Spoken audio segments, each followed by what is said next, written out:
अब एक काम करते हैं बेटा, इस वीडियो में एक बार और देख लेते हैं चालक की परिभाषा और विद्युत रोधी की परिभाषा, कुचालक की परिभाषा, अचालक की परिभाषा, परावैद्युत की परिभाषा, ये सब वर्ड एक ही थे।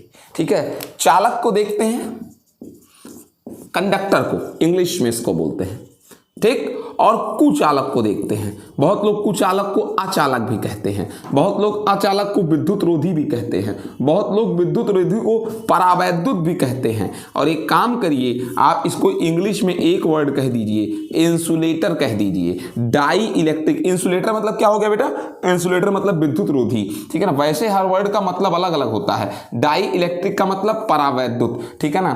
कुचालक का मतलब नॉन कंडक्टिंग, ठीक है ना, नॉन कंडक्टिंग, यही अचालक का भी मतलब है। तो अब आपको इन सब का जरा सा परिभाषा बता देते हैं। पहले आप एक ही समझें, वैद्युत व्यवहार के आधार पर, वैद्युत व्यवहार क्या है? तुम में करंट बहेगा कि तुम में करंट नहीं बहेगा। वैद्युत व्यवहार क्या है? तुम पर आवेश चल सकता है कि तुम में आवेश नहीं चल सकता है। ये सब वैद्युत व्यवहार है। तो वैद्युत व्यवहार के आधार पर इलेक्ट्रिकली एप्लीकेशन के बेस पर पदार्थों को, कोई भी पदार्थ हो, उनको मूलतः फंडामेंटली 2 पार्ट्स में डिवाइड किया गया। उनमें से एक पार्ट को, एक भाग को कहते हैं क्या? चालक, और दूसरे भाग को कहते हैं कुचालक, अचालक, परावैद्युत, विद्युत रोधी, तमाम सारी चीजें। सबसे पहले समझते हैं चालक क्या चीज है। हम आपको बताते हैं चालक क्या चीज है। कहते हैं कि ऐसे पदार्थ जिन पर अगर कोई बाह्य वैद्युत क्षेत्र लगाया जाए, ध्यान दीजिए, ऐसे पदार्थ जिनमें अगर बाह्य वैद्युत क्षेत्र लगाया जाए, तो बाह्य वैद्युत क्षेत्र लगाने पर उनके अंदर जो आवेशवाहक हैं, यानी कि जो आवेश को एक स्थान से दूसरे स्थान तक ले नहीं जाते,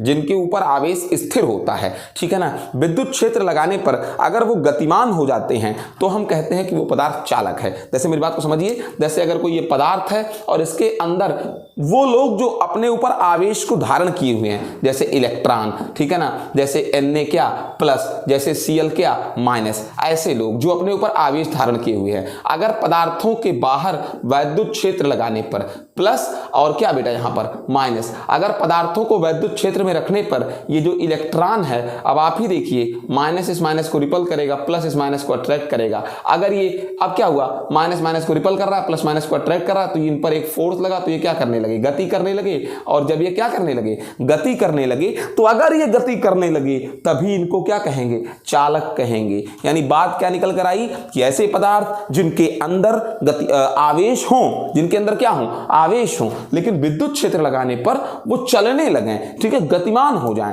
क्यों गतिमान क्यों हो गए? क्योंकि प्लस ने अट्रैक्ट किया और माइनस ने रिपल किया। तो क्या हुआ सर? अट्रैक्ट किया इसने रिपल किया, तो ये चलेंगे तो तभी जब चलने लायक होंगे। अगर रस्सी से बांध के रखा हूं तो चाहे कितना भी बल लगाओ, ये चलेंगे नहीं। लेकिन यहां अगर ये चलने लगे तब इनको चालक कहते हैं, ऐसे पदार्थों को कंडक्टिंग कहते हैं। ठीक है बेटा, अब आपको बता दें, धातु कोई भी हो, लोहा, सोना, चांदी, पीतल, तांबा, कोई भी हो, ये सब बेटा कौन है? चालक हैं। ठीक है ना। अब आपको बता दूं कि सर ये बता दीजिए, आप तो Na प्लस भी लिखे हैं, Cl माइनस भी लिखे हैं, ठीक है ना, E माइनस भी लिखे हैं, इनमें से ऐसा कौन है जो धातुओं में पाया जाता है? तो बेटा धातुओं में चलने लायक, धातुओं में जो आवेश चल सकता है, गति कर सकता है, वो कौन है? इलेक्ट्रॉन है। समझ गए बेटा इस चीज को ना? ये इलेक्ट्रॉन ही धातुओं में जो क्या कर सकते हैं? चल सकते हैं, ठीक है ना। लेकिन इलेक्ट्रॉन विशेष प्रकार के होते हैं। कैसे विशेष प्रकार के? इलेक्ट्रॉन भी 2 प्रकार के होते हैं। कौन कौन से?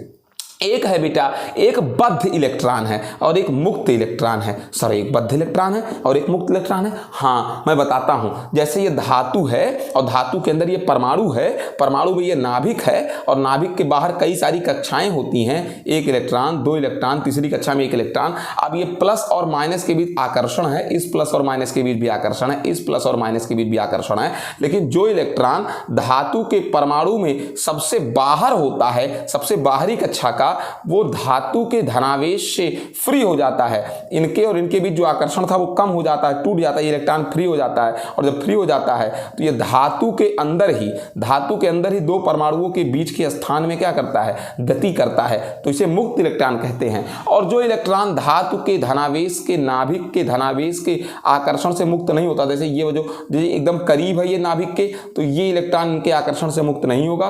तो ये जब ये इलेक्ट्रॉन इनके आकर्षण से मुक्त नहीं होगा तो क्या क्या होगा, खास बात ये होगी कि तब ये इलेक्ट्रॉन यहाँ से निकल नहीं पाएगा, और निकल नहीं पाएगा तो बस इसी के नाभिक के चारों ओर चक्कर लगाएगा, लेकिन फ्री होकर पूरे धातु में घूमेगा नहीं, समझ गए। लेकिन जो इलेक्ट्रॉन आउटर मोस्ट शेल में था वो नाभिकीय आकर्षण से फ्री होकर घूमता है। तो ये चालन इलेक्ट्रॉन है और ये बद्ध इलेक्ट्रॉन है जो नाभिकीय आकर्षण बल से बंधे हुए हैं। तो फिर धातुओं में चलने के लिए, विद्युत धारा प्रवाहित करने के लिए या वैद्युत व्यवहार को प्रदर्शित करने के लिए कौन सा आवेश उत्तरदायी है? इलेक्ट्रॉन, मुक्त इलेक्ट्रॉन जो नाभिकीय आकर्षण से फ्री हो गए हैं, ठीक है ना।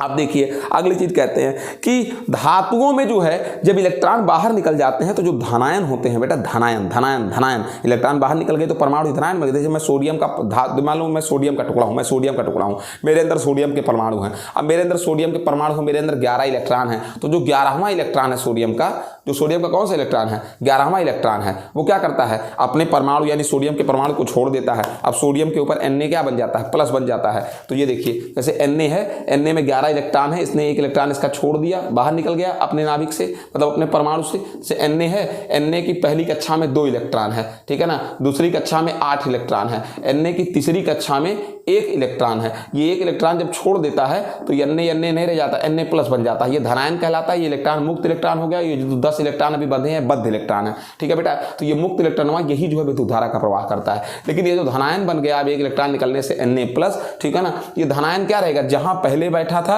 इलेक्ट्रॉन निकलने के बाद भी वहीं बैठा रहता है, ठीक है ना। तो ये जो है धनायन जो होते हैं बेटा, ये बद्ध आवेश होते हैं, बद्ध आवेश है, बद्ध इलेक्ट्रॉन नहीं है, बद्ध आवेश है। बद्ध इलेक्ट्रॉन तो वो है जो इसके साथ 10 इलेक्ट्रॉन है। ये पूरा धनायन बद्ध आवेश है जो ऐसे ही पड़ा हुआ है अपने चालक बिंदु पर जहां पहले था इलेक्ट्रॉन निकलने के पहले, ठीक है। ये तो चालक की बात हो गई। अब बात करते हैं विद्युत रोधी क्या चीज है। विद्युत रोधी क्या, सामान्यतः ऐसे पदार्थ को हम विद्युत रोधी इंसुलेटर कह दिया करते हैं जिनमें करंट ना बहे, ठीक है ना, विद्युत धारा का प्रवाह ना हो, ठीक है ना। अब आपको बता दूं इनमें कोई गतिशील आवेश वाहक नहीं होता है, इसमें कोई मुक्त आवेश नहीं होता। जैसे इसमें इलेक्ट्रॉन निकल गया था, पूरे परमाणु पूरे पदार्थ में घूम रहा था परमाणु के बीच, लेकिन अधातुओं में या फिर यूं कहते हैं कुचालकों में या कहते हैं अचालकों में या कहते हैं परावैद्युतों में, ठीक है ना, ठीक है, इन सब विद्युत रोधी पदार्थों में कोई गतिमान आवेश वाहक नहीं होता जो क्या कर सके, चल सके। जैसे रबड़, कांच, अभ्रक, इनकी बात कर रहे हैं, कोई नहीं है जो आवेश चल सके, समझ सके, ऐसा कोई नहीं। इलेक्ट्रॉन, प्रोटॉन, न्यूट्रॉन ऐसा कुछ नहीं है जो मूव कर सके, गति कर सके, ठीक है। तो अचालक को हम लोग परावैद्युत भी कहते हैं, डाइलेक्ट्रिक भी कहते हैं।